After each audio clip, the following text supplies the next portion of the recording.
स्वात में 3 कारियों और नाम निहाद असातिज़ा ने मिलकर 14 साला फरहान की जिंदगी छीन ली।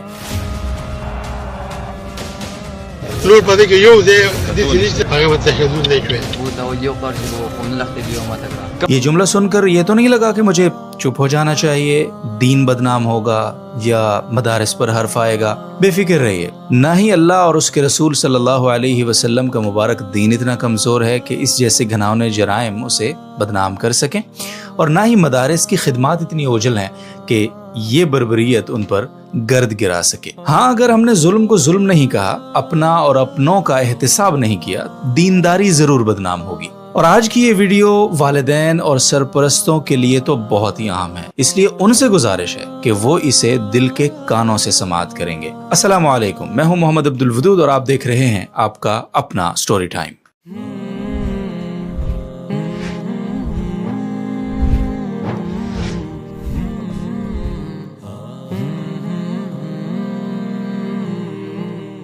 जुल्म, सफाकियत, बेरहमी, गैर इंसानी सलूक या कौन सा ऐसा लफ्ज होगा जो इस सानहे को बयान करने या इस कर्ब के इजहार के लिए इस्तेमाल किया जा सकता है। हम में से हर फर्द ये तसव्वुर करे कि हमारा बेटा या भाई या कोई भी अजीज कई घंटों तक उसे पीटा जाए, मारा जाए, तशद्दुद का निशाना बनाया जाए, वो चीखता रहे, चिल्लाता रहे, रहम की अपील करता रहे और आखिर वो बेजरर सी आवाज, वो मासूम सा वजूद और वो कुरान का तालिब इल्म सिसकते सिसकते दम तोड़ जाए। हम इस चीज का तसव्वुर भी कर सकते हैं? कतई नहीं।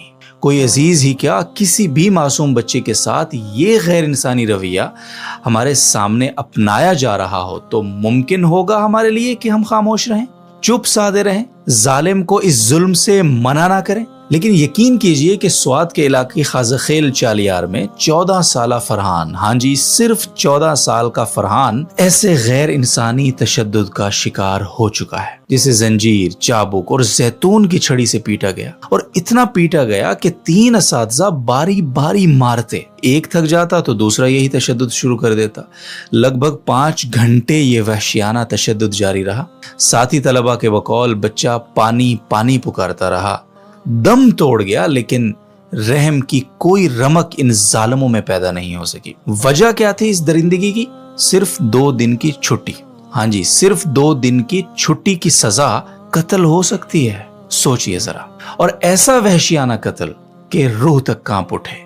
दोस्तों, हम उस रहमत दो आलम सल्लल्लाहु अलैहि वसल्लम के नाम लेवाएं जिनके मुतालिक हजरत अनस रजी अल्लाह तआला अन्हु की रिवायत है कि मैं 10 साल नबी करीम सल्लल्लाहु अलैहि वसल्लम की खिदमत में रहा। आपने मुझे कभी उफ तक नहीं कहा। ऐसी शफीक, मेहरबान और नरम दिल शख्सियत के पैरोकार होकर, उनके पैगाम को अतराफ आलम में फैलाने के दावेदार होकर, अगर हमारे रवैये ऐसे जालिमाना होंगे तो मदारिस की बदनामी या मजहबी तबके से मुनाफरत का शिकवा किसी और से क्यों और कैसे कर सकते हैं? ये सफाकाना रवैये मदारिस की बदनामी के लिए काफी नहीं है क्या? क्या ये बेरहमाना सलूक पुरतशद्दुद ज़हनियत पर दलील नहीं है क्या? इस जदीद दौर में जब मामलात की हसासियत, वाक़यात की रिपोर्टिंग और फिर फौरन ट्रेंडिंग का रिवाज आम हो चुका है, क्या अब भी हमारा रवैया मोहतात नहीं होगा? याद रखिए, ये वाक़यात, ये सानेहात यूं ही रोनमा होते रहेंगे जब तक इनकी रोकथाम के लिए संजीदगी नहीं दिखाई जाएगी। हर फर्द अपना किरदार अदा नहीं करेगा, क्योंकि इन वाक़यात की रोकथाम हमारी जिम्मेदारी है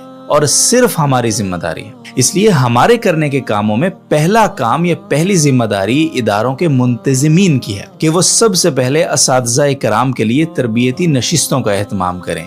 ये जो मुतशद्दिद ज़हनियत है इसकी हौसला शिकनी करें। और सबसे अहम बात यह है कि जो असातिज़ा हम हिफ्ज़ के लिए रख रहे होते हैं उनकी कैपेबिलिटी चेक करें। उमूमी तौर पर यह होता है कि मदारिस के अंदर हिफ्ज़ के असातिज़ा के लिए कोई भी तालीमी क्राइटेरिया नहीं होता। मैं जामिअतुर रशीद की अगर आपको मिसाल दूं तो यहाँ हिफ्ज़ की क्लास पढ़ाने के लिए भी एक आलिम दीन होना जरूरी है। और सिर्फ आलिम दीन होना भी काफी नहीं है, उसकी उस माहौल के मुताबिक तरबियत करवाना भी लाजमी जुज और हिस्सा है। इसी तरह से CCTV कैमरों के जरिए लाइव स्क्रीनिंग का बंदोबस्त किया जा सकता है। हमारे बहुत सारे दोस्त हैं, मजमुअल उलूमुल इस्लामिया के तहत बहुत सारे इदारे हैं, दीगर विफाकों के तहत भी बहुत सारे ऐसे शानदार इदारे हैं जहां CCTV कैमरों के जरिए मॉनिटरिंग का बाकायदा इंतजाम होता है और मजाल है कि कोई भी उस्ताद इस तरह की दरिंदगी तो दूर, जरा सी भी मार कुटाई वो अपनी मर्जी से कर सके। और इस पूरे केस में दूसरी सबसे बड़ी जिम्मेदारी वालिदैन और सरपरस्त हजरात की है, जो इस पहलू को बिल्कुल नजरअंदाज कर देते हैं कि हर बच्चा हर काम के लिए नहीं होता। हम कभी बच्चों की पसंद और उनकी रजामंदी ही पूछ लें। हम कभी पूछ लें उस बच्चे से जिसको हम हिफ्ज करवाने के लिए बजिद हैं कि क्या वो भी हिफ्ज करना चाहता है या